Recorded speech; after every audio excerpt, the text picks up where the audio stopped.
देखिए हर खबर यहीं पर, सब्सक्राइब कीजिए TV9 भारतवर्ष। अब आपको सुनाते हैं जनरल जोगिंदर जसवंत सिंह की बात, जिन्होंने चीन की चालों को बेहद ही करीब से देखा है।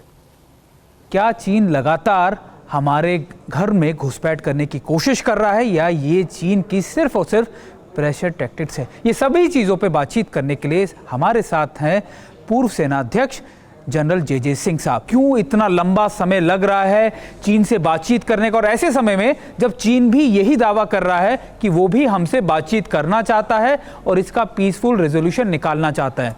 सर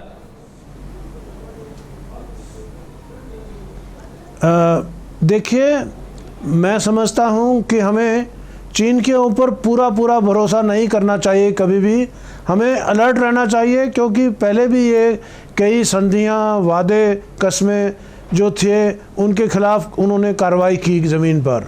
तो इसलिए हमें सतर्क रहना पड़ेगा, अलर्ट रहना पड़ेगा, और साथ के साथ हमने उनके साथ वार्तालाप भी करना है कि इस मसले को शांतिपूर्वक कैसे हम हल कर सकते हैं।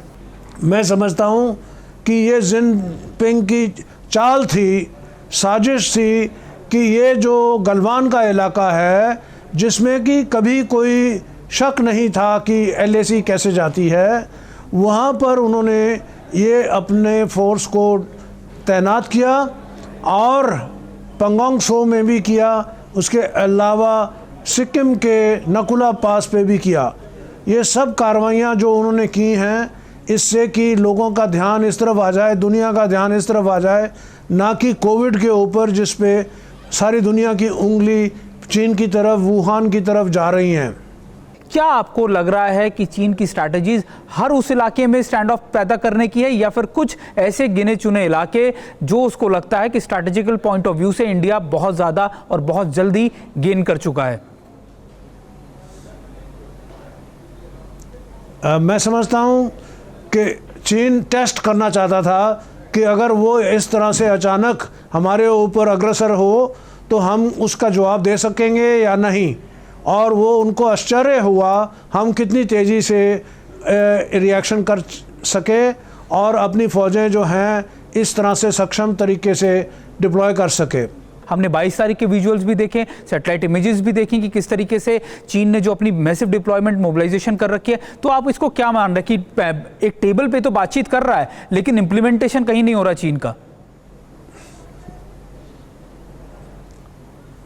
मैं इसीलिए सबसे पहले यही कह चुका हूँ कि चीन के ऊपर हमें भरोसा नहीं करना चाहिए, और जो वो कहते हैं उनकी कथनी और करनी में फ़र्क है। इसलिए हमें होशियार और सतर्क रहना चाहिए।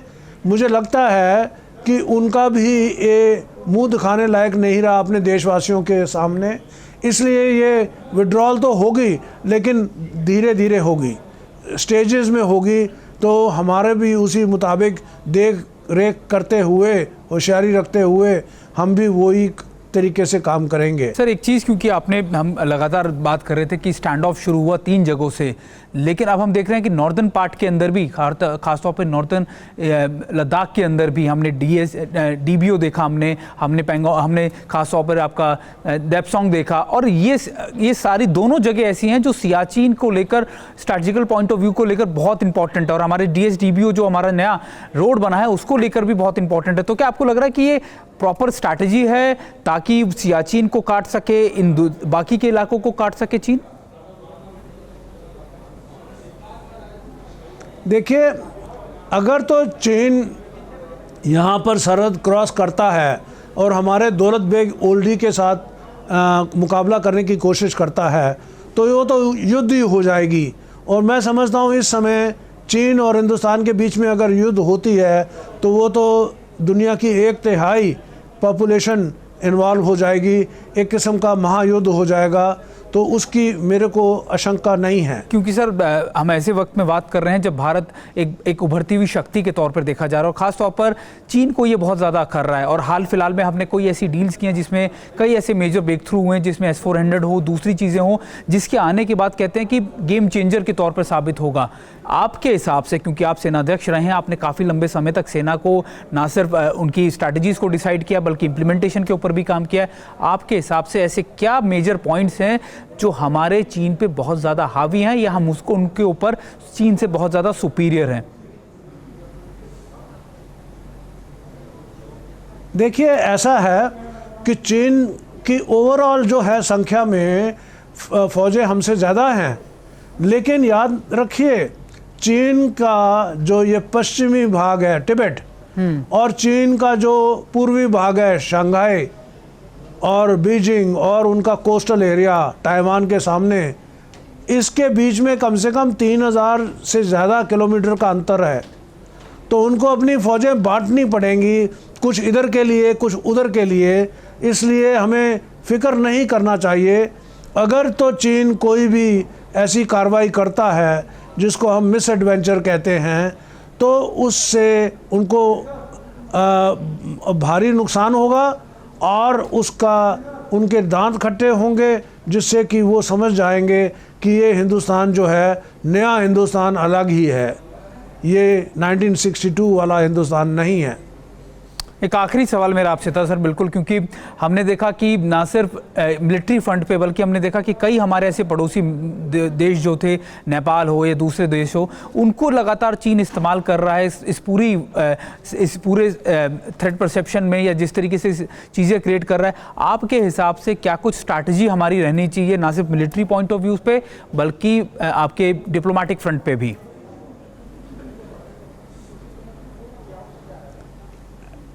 पहली बात तो ये कहना चाहता हूँ कि आज के दिन हिंदुस्तान का पलड़ा दुनिया में बहुत भारी है और हमारी छवि सबसे ऊंची है पूरे देशों में, जो कि डेवलपिंग कंट्रीज़ हैं और दूसरी कंट्रीज़ हैं, उनमें हिंदुस्तान की छवि सबसे ऊंची है। एक और बात बताना चाहता हूँ कि चीन आजकल अलग हो गया है, सब दुनिया की नज़र उन पे है, उनकी उंगली वुहान की तरफ पॉइंट कर रही है कि इन्होंने यहाँ से एक ऐसा पेंडेमिक शुरू किया है, ऐसा एक बीमारी शुरू की है जो पूरी दुनिया पर हावी हो रही है। तो चीन के साथ सिर्फ पाकिस्तान और नॉर्थ कोरिया ही अभी के दिन में उनके साथ हैं। अब रही छोटे देशों की बात, नेपाल हमारा मित्र देश है, हमारा भाई है, और उनके साथ हमारा जैसे कहते हैं रोटी का रिश्ता है, हमारी एक दूसरे के साथ शादियाँ होती हैं, फैमिलीज़ मिली हुई हैं, काम के लिए आते जाते रहते हैं। तो नेपाल और हमारा तो बहुत पुराना रिश्ता है, और जो उधर बॉर्डर पे प्रॉब्लम है वो एक परसेप्शन प्रॉब्लम है, अंग्रेज़ों के ज़माने का है। और अंग्रेज़ जब गए उन्होंने नक्शा यहाँ पे बनाया, जो उसमें जो एरिया शामिल था वही हमने अख्तियार किया, उसी को रखा। तो इसके बारे में बातचीत हो सकती है और हो भी रही है, उसमें हमें कोई प्रॉब्लम नहीं है। सर बहुत बहुत शुक्रिया हमसे बातचीत करने के लिए। और ये थे जनरल जे सिंह जो हमसे बातचीत कर रहे थे और हमें बता रहे थे कि हमें डरने की ज़रूरत नहीं है, इकट्ठा रहने की ज़रूरत है। और भारत एक उभरती हुई शक्ति है, एक स्विंग स्टेट है, और ये ही चीन को लगातार खल रहा है, चीन की आंखों में चुभ रहा है। यही वजह है कि चीन अपने डोमिनेंस को पैदा करने के लिए सारी चीज़ें कर रहा है। न्यूज़ टॉप 9 रोज सुबह 7 बजे और शाम 7 बजे सिर्फ TV9 भारतवर्ष पर।